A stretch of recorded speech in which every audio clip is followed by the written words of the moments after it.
And so much greater that I am not even worthy to stoop down like a slave and untie the straps of his sandal.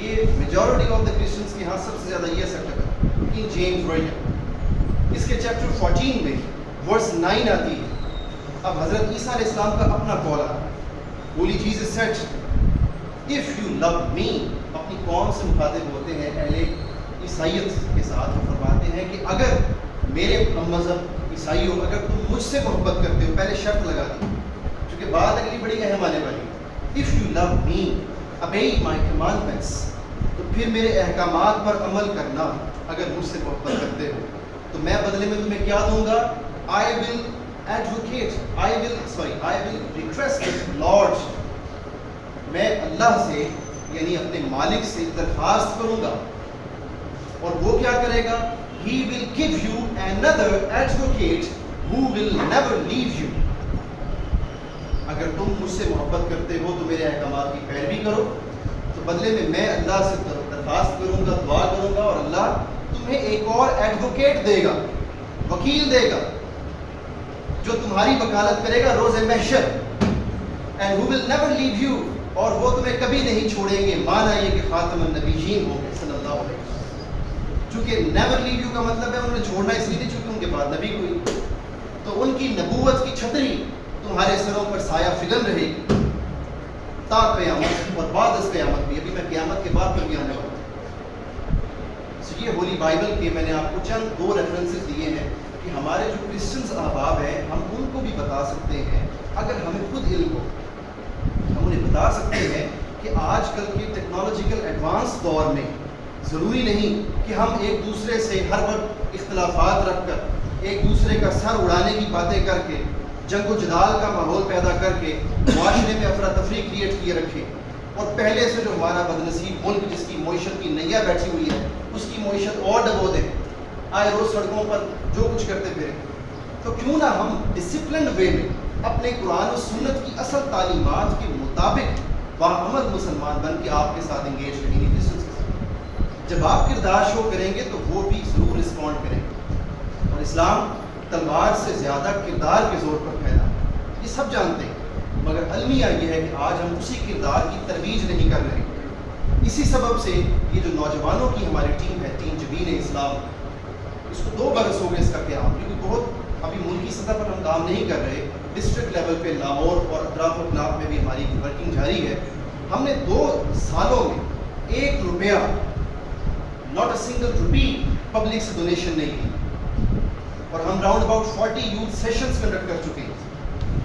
مقصد صرف یہ ہے کہ ہمارے نوجوان, ہمارے بھائی اور ہماری بہنیں وہ دین اسلام کو اس طرح نافذ کر لیں اپنی زندگیوں میں کہ پھر ان کی شخصیات میں حضور علیہ السلام کی سیرت جھلکتی نظر آئے, اور صرف اپنے نہیں بلکہ غیر بھی جب ہمیں دیکھیں تو ہمیں بتانے کی ضرورت نہ پڑے کہ ہم مسلمان ہیں, ہماری شخصیت گواہی دے اور وہ دیکھ کر پہچان لے کہ واقعی مسلمان تو ایسے ہوتے ہیں. اب میں اپنی گفتگو کے تیسرے مرحلے پر آنا چاہوں گا. میں نے آپ کو حضور علیہ السلام کی آمد سے بھی قبل جو پچھلی امتیں تھیں ان کے لیے اللہ رب العزت نے جو طرز خطاب اپنایا وہ بھی بیان کر دیا.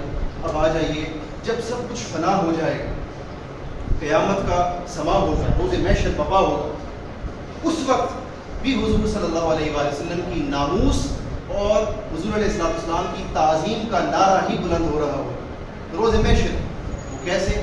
سورہ بنی اسرائیل, اس کو سورۃ الاسراء بھی کہتے ہیں چونکہ اسراء کا معنی ہے سفر, اور اس سورہ کی پہلی آیت میں اللہ رب العزت نے اپنے حبیب محتشم صلی اللہ علیہ وآلہ وسلم کا سفر معراج بیان فرمایا ہے, تو اس سبب سے اس کو سورۃ الاسراء بھی کہتے ہیں. تو سورہ بنی اسرائیل کی ورس نمبر 79 اللہ رب العزت ارشاد فرماتا ہے عسیٰ ان یبعثک ربک مقاما محمودا. اے حبیب ان قریب ہم آپ کو روز محشر مقام محمود پر فائز کریں گے. اب یہ جو مقام محمود ہے یہ کیا ہے؟ دیکھیے, لفظ محمد ہو یا محمود دونوں میں جو روٹ ورڈ ہے, روٹ ورڈ سمجھتے ہیں, جو بنیادی لفظ ہوتا ہے پھر باقی الفاظ اسی سے اخذ ہوتے ہیں. سو محمد ہو یا محمود, ان دونوں کا جو روٹ ورڈ ہے دیٹ از حمد. الحمدللہ رب العالمین, تمام تعریفیں اللہ ہی کے لیے, حمد ساری اللہ کے لیے, مگر اس نے اسی حمد سے شان محمد دی اپنے محبوب کو اس روئے زمین پر, اور اس کا اپنا صفاتی نام ہے محمود. جیسا کہ مجھ سے پہلے سر عرض کر رہے تھے، اللہ رب العزت کی صفات کا بیان کر رہے ہیں، تو آپ قرآن مجید میں اللہ رب العزت کی صفاتی اسماء درج ہوتے ہیں، آپ جا کے دیکھ سکتے ہیں۔ محمود اس کی صفت ہے، محمد کی شان اس نے دی اس پورے زمین پر۔ قیامت تک کے لیے حضور کو کیا شان دی؟ محمد کی صلی اللہ علیہ وسلم۔ اور قیامت کے روز وہ جو اپنی شان محمودیت ہے اس شان پہ فائز کرے گا اپنے محبوب۔ اور سورہ بنی اسرائیل کی اس آیت کریمہ میں اس خالق نے خود بیان فرمایا، آیت نمبر 79 میں 79۔ سو کسی کے مائنڈ میں کنفیوژن نہیں آنی چاہیے کہ اللہ کی شان ہے تو حضور کو کیسے ملے گی، میں نے نہیں، اللہ معاف فرمائے، میں نے نہیں کہا، بلکہ خود خالق نے شان عطا فرمائی، وہ جو چاہے پر ان اللہ علی کل شیء قدیر۔ ہاں ذات جدا ہے، تاکہ کسی کو کنفیوژن نہ ہو جائے، ذات جدا رہے گی، عبادت نہیں ہو سکتی حضور کی۔ حضور جتنا عالی مقام پر چلے جائیں، تشریف لے جائیں، رہیں گے مخلوق، خالق رہے گا، حضور مخلوق رہیں گے، خالق اور مخلوق کا فرق قائم رہے گا، عبادت اللہ کی ہوگی، حضور کی نہیں ہوگی۔ بھی میں اس پر بھی آگے آ جاؤں گا۔ یہ دو فرق چھوڑ کے آپ قرآن پڑھیے، اللہ رب العزت نے 100 سے 150 آیات مبارکہ میں اپنے حبیب کا ذکر اپنے نام کے ساتھ کیا، اتباع میں، اطاعت میں، جنگ میں، لڑائی میں، فرما برداری میں، غصے میں، گلے میں، خوشی میں۔ اس نے اپنی کافی شانیں جو ہیں وہ ان شانوں کے ذکر میں اپنا اور اپنے محبوب کا ذکر جوڑ کر کیا، اللہ و رسول ہو گیا۔ حتیٰ کہ کفار نے، منافقین نے، ایک سال ایسا ہوا کہ ذی الحج کے موقع پر انہوں نے حضور صلی اللہ علیہ وآلہ وسلم کی قربانی دینے سے پہلے قربانی کر، صحیح بخاری کی روایت ہے، حضور علیہ السلام نے بھی قربانی نہیں کی تھی، انہوں نے پہلے کر لی۔ کچھ منافقین تھے، دیکھنے میں مسلمان تھے، مگر انہوں نے جب قربانی کر لی تو اللہ رب العزت کو گوارا نہ ہو۔ قرآن پاک میں فرمایا کہ میرے حبیب یہ مجھ پہ اور آپ پہ پیش قدمی کرتے، اللہ اور اللہ کے رسول سے آگے بڑھتے۔ دیکھیے انہوں نے تو قربانی کی تھی حضور کی قربانی سے پہلے، اللہ کے آگے تو پیش قدمی نہیں کی تھی، مگر اللہ نے اپنے محبوب کے آگے پیش قدمی کرنے کو بھی اپنے اوپر پیش قدمی تصور کی۔ سو یہ اس نے اپنے حبیب کو شان دی۔ سو اب یہ جو آیت کریمہ ہے کہ اے حبیب ہم آپ کو روز محشر شان محمود عطا کریں گے، مقام محمود پر فائز کریں گے، اور پھر آپ کو عزت دیں گے کہ آپ اپنی امت کی شفاعت کر سکیں گے۔ یہ جو شان محمود ہے اس کے حوالے سے اسی آیت کریمہ کی میں تفسیر پہ آنا چاہوں گا۔ حضرت عبداللہ ابن عمر، نام آپ نے سنا ہوگا، خلیفہ ثانی حضرت عمر فاروق رضی اللہ تعالیٰ عنہ کے صاحبزادے حضرت عبداللہ ابن عمر، ان سے روایت آتی ہے اور وہ کہتے ہیں کہ اس کا مطلب یہ ہے کہ یجلسنی معہ ربہ علی السریر۔ حضور علیہ السلام نے ہمیں فرمایا، میں نے سنا حضرت عبداللہ ابن عمر فرماتے ہیں کہ حضور علیہ السلام نے فرمایا اس آیت کریمہ کا مطلب یہ ہے کہ اللہ روز محشر مجھے اپنے ساتھ مسند پر بٹھائے گا اور تمام اہل محشر کو میری شان واضح کر دے گا۔ جو اس زمین پہ نہیں مانتے تھے ان کو بھی پتہ چل جائے گا کہ آقا کی شان کیا ہے صلی اللہ علیہ وسلم۔ یہ حضرت عبداللہ ابن عمر کی تفسیر آتی ہے۔ پھر اس کے بعد ایک اور تفسیر آتی ہے مجاہد سے، یہ تفسیر بغوی میں آتی ہے اور اس کی جلد 6 ہے، اور جو حدیث کا نمبر آتا ہے مسند الفردوس میں امام دارمی اس کو کوٹ کرتے ہیں، امام دیلمی بھی کوٹ کرتے ہیں، امام بغوی، ذہبی، کثیر ائمہ مفسرین و محدثین اس کو کوٹ کرتے ہیں۔ اس کا جو نمبر آتا ہے حدیث مبارکہ کا وہ ہے 31652، جلد 6۔ اور مجاہد قول لاتے ہیں کہ حضور علیہ السلام کے حوالے سے کہ یقعدہ ربہ مع العرش، کہ اس آیت کا مطلب یہ ہے کہ اللہ عرش پر روز محشر اپنے محبوب کو اپنے ساتھ مسند پہ جگہ عطا فرمائیں۔ اب یہاں پر میں گفتگو کو سمجھ کرنا چاہوں گا چونکہ آپ کو آلریڈی ٹائم کافی زیادہ ہو چکا ہے، بس میں واپس آنا چاہوں گا ابھی قرآن مجید سے۔ میں نے آپ کو 3 ادوار بتا دیے ہمیں اہل ایمان کے لیے اللہ رب العزت نے احکامات فرمائے اور جو حضور علیہ السلام کی عزت کو ایکسپلور فرمایا، پھر ہم سے پہلے کی امتوں کے لیے ایکسپلور فرمایا، اور جب سب کچھ فنا ہو چکا ہوگا، روز محشر بپا ہو چکا ہوگا، اس وقت بھی اللہ رب العزت اپنے محبوب کی شان کا اظہار فرمائے گا۔ اب آ جائیے کہ جو حضور علیہ السلام کے اصحاب ہیں، صحابہ کرام، وہ حضور صلی اللہ علیہ وآلہ وسلم کی عزت اور ناموس کا اہتمام کیسے کرتے ہیں، یہ میری گفتگو کا آخری حصہ ہوگا اور نہایت ایمان افروز ہوگا۔ اس ضمن میں صحیح مسلم کی میں روایت کوٹ کرنا چاہوں گا، صحیح مسلم کی والیوم 4 میں، والیوم 4 صحیح مسلم کی حدیث مبارکہ کا نمبر آتا ہے 2345، عن انس بن مالک رضی اللہ تعالی عنہ لقد رأیت رسول اللہ صلی اللہ علیہ وآلہ وسلم والحلاق یہلکہ وأطاف اصحابہ۔ آپ فرماتے ہیں کہ میں نے ایک روز دیکھا حضور علیہ السلام اپنے بالوں کی حجامت بنوا رہے تھے، اپنے بال ترشوا رہے تھے، اور میں نے دیکھا کہ حضور علیہ السلام کے جو اصحاب ہیں وہ حضور علیہ السلام کے حجام نائی کے گرد طواف کر رہے تھے. یہ حدیث کے الفاظ آتے ہیں حدیث صحیح مسلم. وَأَطَافَ بِهِ أَصْحَابُهُ, پھر ریپیٹ کر دوں, وَأَطَافَ, طواف کر رہے تھے, بِهِ أَصْحَابُهُ, حضور کے ساتھ. کیوں؟ کہ کہیں حضور علیہ السلام کا ایک منہ مبارک, بال مبارک بھی زمین پر نہ گر جائے. یہ صحیح مسلم کی جلد نمبر 4 میں حدیث کا نمبر آ گیا 2345. اس کے بعد میں یہاں پر روایت لانا چاہوں گا, امام حاکم محدث ہے, وہ اپنی حدیث کی کتاب المستدرک کی جلد نمبر 3 میں حدیث لاتے ہیں اور فرماتے ہیں, حدیث کا نمبر آتا ہے 5398. فرماتے ہیں کہ کسی نے حضور علیہ السلام کے چچا حضرت عباس بن عبد المطلب سے پوچھا رضی اللہ تعالیٰ عنہ. ان سے پوچھا, حضرت عباس سے, حضور کے چچا سے پوچھا. اب سوال بڑا انٹرسٹنگ, نو مسلم تھا, اس کو پتہ نہیں تھا. اس نے پوچھا کہ ایہما اکبر انت من النبی صلی اللہ علیہ وسلم, کہ اے عباس, عمر میں آپ بڑے ہیں یا آپ کے مصطفیٰ صلی اللہ علیہ وسلم بڑے ہیں؟ اب پوچھنے والے کو, سائل کو نہیں خبر تھی کہ یہ حضور کے چچا ہے, پتہ ہوتا تو پوچھتا ہی. تو پوچھا آپ بڑے ہیں یا آپ کے رسول صلی اللہ علیہ وسلم بڑے ہیں؟ اب یہاں پر حضرت عباس کا آپ جواب سنیے, سر تاپ کان بن کر سنیے, نہایت ایمان افروز ہے. پتہ چل جائے گا کہ صحابہ کے نزدیک حضور علیہ السلام کی ناموس کی اہمیت کیا تھی, حضور علیہ السلام کے مقام و مرتبے کا ان کی نگاہ میں اس کی حیثیت کیا تھی. فرمانے لگے, ہوا اکبر منی وانا اقدم فیہ المیلاد.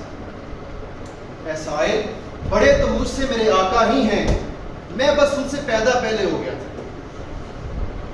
قربان جائیے, حضرت عباس کا انداز دیکھیے, بڑے خود ہیں, بھتیجے ہیں حضور علیہ السلام, وہ چچا ہے. فرماتے ہوا اکبر منی, بڑے تو وہی ہیں, بس میری میلاد یعنی میری ولادت ان سے پہلے ہو گئی. اب اس گفتگو کو میں مزید کنکلوژن کی طرف لے جانا چاہوں گا. آگے جو حدیث مبارکہ لا رہا ہوں یہ مسند احمد بن حنبل کی جلد نمبر 3 میں صفحہ 158 پر آتی ہے. اور ایک روز کچھ یوں ہوا کہ اونٹ, مدینہ کے کچھ انصار صحابہ کرام کا اونٹ وہ پاگل ہو گیا. جب پاگل ہو گیا تو وہ حضور علیہ السلام کے پاس آ گئے اور آ کر عرض گزار ہوئے کہ یا رسول اللہ سلام علیک, ہمارا اونٹ پاگل ہو گیا ہے, نظر کرم فرمائیں. اب یہ الگ بات ہے, صحابہ کرام کا اعتقاد دیکھیے کہ اونٹ پاگل ہو گیا ہے پھر بھی پیغمبر کے پاس آ رہے ہیں صلی اللہ علیہ وسلم. مسند احمد بن حنبل جس کا میں آپ کو ریفرنس دے رہا ہوں, یہ آپ کی اطلاع کے لیے, آپ کے نالج کے لیے, کہ مسلم امہ کی پوری تاریخ میں جو سب سے بڑا ذخیرہ حدیث ہے وہ مسند احمد بن حنبل کا.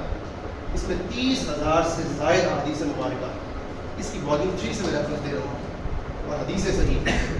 صحابہ کرام آ گئے, حضور علیہ السلام نے فرمایا کہ پریشانی کی کیا بات ہے, اونٹ کو میرے پاس لے آؤ. حضور علیہ السلام بھی کریم ہے, شفیق ہے. اونٹ کو لایا گیا. روایت میں آتا ہے فلما نظر الجبل الى رسول اللہ صلی اللہ علیہ وآلہ وسلم, جب اونٹ نے رسول اللہ صلی اللہ علیہ وآلہ وسلم کی طرف نگاہ کی, اونٹ نے دیکھا تو ہوا کیا, فرمایا اقبل نہبہو, حضور علیہ السلام نے اونٹ کو اس کے سر سے پکڑنا چاہا, اس کو بٹھایا, پکڑنا چاہا تو کیا ہوا, فرمایا حتی خر ساجدا بین یدیہ, وہ اونٹ اپنے گھٹنوں کے بل یعنی کہ اپنی ٹانگوں کے بل وہ حضور علیہ السلام کی بارگاہ میں سجدہ ریز ہو گیا. حدیث کے الفاظ آتے ہیں حتی خر ساجدا, ساجد بن گیا, حضور علیہ السلام کے آگے سرنگوں ہو گیا, وہ پاگل اونٹ ٹھیک ہو گیا. حضور علیہ السلام نے فرمایا اب اس کو لے جاؤ. اب یہ تو واقعہ ہو گیا. جب اونٹ چلا گیا نا تو جو حضور علیہ السلام کے 7 اصحاب تھے, حضرت ابو بکر صدیق ہوں یا دیگر صحابہ کرام ہوں, ان کے اب دل مچلنے لگے. اب ان کا بڑا زبردست یہاں پہ ایک ریکویسٹ ہے حضور علیہ السلام سے, وہ توجہ سے سنیے گا. فرماتے ہیں یا رسول اللہ سلام علیک ھذہ بہیمۃ لا تاکل تسجد لک, یا رسول اللہ آقا یہ تو بہیمۃ, یہ جانور تھا, لا تاکل, اس کو عقل کوئی نہیں تھی, پھر بھی تسجد لک, یہ آپ کو سجدہ کر گیا. ونحن آکل فنحن احق ان اسجد لک, آقا ہم تو عاقل ہیں, ہمیں تو عقل ہے, ہمیں موقع عطا کیجیے, ہم بھی آپ کو سجدہ کرنا چاہتے ہیں. فرمایا نہیں, میری شریعت میں اللہ کے سوا کسی غیر کو سجدہ نہیں ہوگا. جب حضور کو نہیں ہوگا تو پھر کسی کی کیا مجال کہ وہ سجدہ کرواتے پھرے یا لوگوں کو اپنے آگے چھپائے. اب دیکھیے صحابہ اکرام کا عقیدہ شان رسالت صلی اللہ علیہ وسلم کہ حضور علیہ السلام کے مقام و مرتبے کی حیثیت ان کے دلوں میں کیا تھی, کہ وہ سجدہ کرنے کو تیار بیٹھے. اب یہ تو کچھ صحابہ تھے جنہوں نے اجازت مانگی. اب یہاں پر میں ایک اور ایمان افروز روایت لانے لگا ہوں. یہ سنن ابن ماجہ کی روایت ہے, اور سنن ابن ماجہ کی جلد 1 میں یہ حدیث مبارکہ آتی ہے, اور اس کا نمبر ہے 1853. اس کے علاوہ حافظ ابن کثیر جو عرب کے بڑے جید عالم دین ہیں اور 8ویں صدی ہجری کے مفسر ہیں, جن کو پورا عالم عرب پڑھتا ہے, انہوں نے بھی اس روایت کو لیا. تو سنن ابن ماجہ میں حدیث مبارکہ آتی ہے حضرت معاذ ابن جبل رضی اللہ تعالیٰ عنہ کے حوالے سے. حضرت معاذ ابن جبل کے حوالے سے میں یہ بتاتا چلوں کہ حضور علیہ السلام نے ان کو سیریا شام کا قاضی القضاء اپوائنٹ کیا, چیف جسٹس اپوائنٹ کیا. یعنی کہ اس روایت میں جس صحابی کا ذکر ہونے جا رہا ہے وہ کوئی عام درجے کے صحابی نہیں تھے. یوں تو ہر صحابی وہ اتنے اعلیٰ ہیں کہ ہم ان کے مقام و مرتبے پر سوال بھی نہیں اٹھا سکتے, لیکن میں جنرل میں سمجھانا چاہ رہا ہوں. یعنی عمومی صحابہ میں شامل نہیں تھے, یہ خصوصی صحابہ میں شامل تھے کہ حضور علیہ السلام نے ان کے علم, ان کی فہم اور ان کی فراست کے مطابق ان کو شام کا قاضی القضاء اپوائنٹ کیا, چیف جسٹس اپوائنٹ کیا. اب جب یہ اپنی ڈیوٹی پوری کر آئے, اپنا ٹینیور آف اپوائنٹمنٹ پورا کر آئے, واپس آ گئے. واپس آئے تو انہوں نے کیا کیا؟ انہوں نے آتے ساتھ حضور صلی اللہ علیہ وآلہ وسلم کو دڑام سے سجدہ کر دیا. حضرت معاذ ابن جبل ہے کون؟ Farmer chief justice of Syria, عام شخص نہیں ہے, عالم دین بھی ہیں, فقیہ ہیں, فقہ رکھتے ہیں, علم رکھتے ہیں, اور آ کر سجدہ کر دی. حضور علیہ السلام جلال میں آ گئے, فرمایا معاذ یہ کیا کر رہے ہو؟ کہنے لگے یا رسول اللہ اتنے برس آپ نے ڈیوٹی دے رکھی تھی سیریا شام میں, وہاں شام میں نان مسلمس کی اکثریت تھی اس زمانے میں, تو وہ لوگ کیا کرتے تھے, وہ میرے آگے جھک جاتے تھے قاضی القضاء کے آگے, ان کا رسم تھا, رسم کی روایت تھی. تو اتنے برس میں نے دیکھا لوگوں کو اپنے آگے جھکتے ہوئے, تو آج رہا نہ گیا, بس بے ساختہ میں آگے آپ کے آگے جھکے. تو حضور علیہ السلام نے جلال میں ان کو روکا, فرمایا کہ آئندہ سے میری امت میں کسی کے لیے تعظیم کا سجدہ بھی کرو.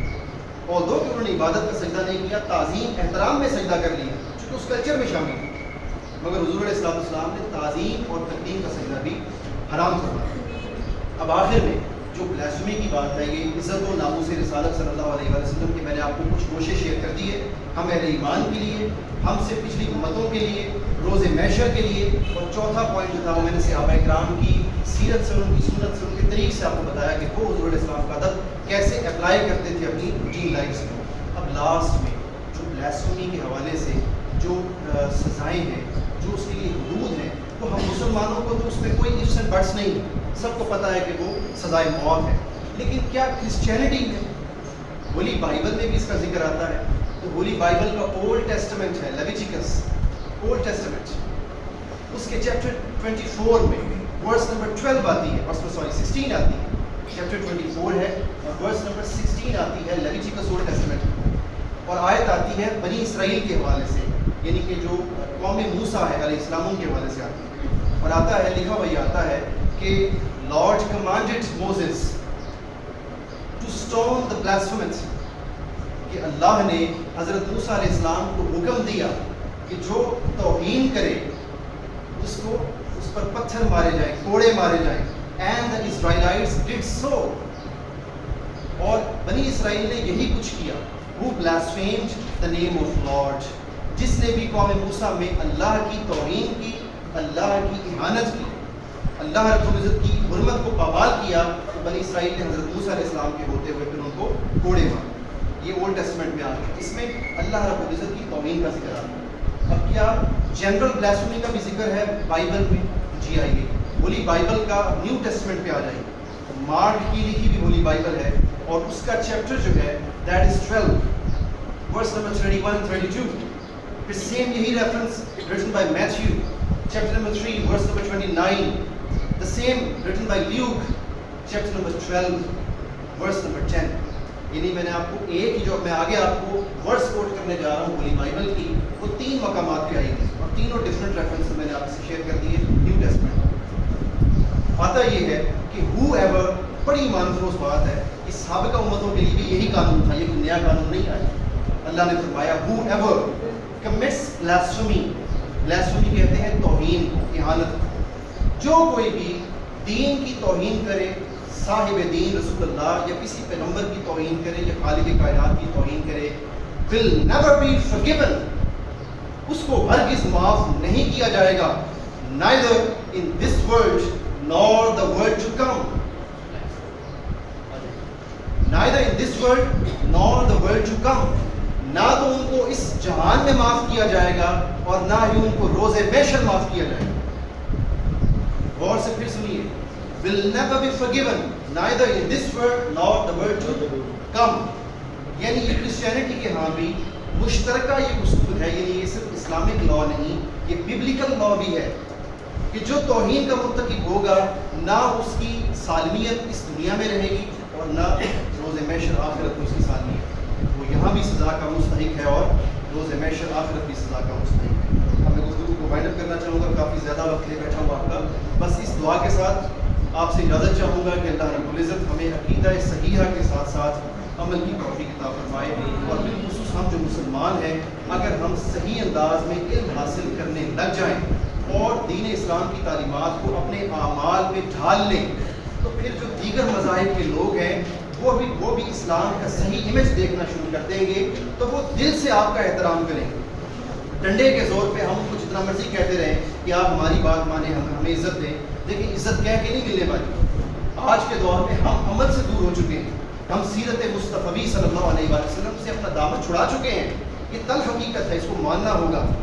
سو جب تک ہم حضور علیہ السلام کی اتباع کے رنگ میں رنگ نہیں جاتے, اس وقت تک دیگر غیر بھی ہماری عزت اور احترام نہیں کرنے والے. اقبال کے اس شعر پر میں اپنی گفتگو کا اختتام کروں گا کہ نگاہ عشق و مستی میں وہی اول وہی آخر. نگاہ عشق و مستی میں وہی اول وہی آخر. وہی قرآن وہی فرقان وہی یاسین وہی طٰہٰ وما علینا الا البلاغ. بہت شکریہ آپ سب کا. تھینک یو سو مچ. السلام علیکم.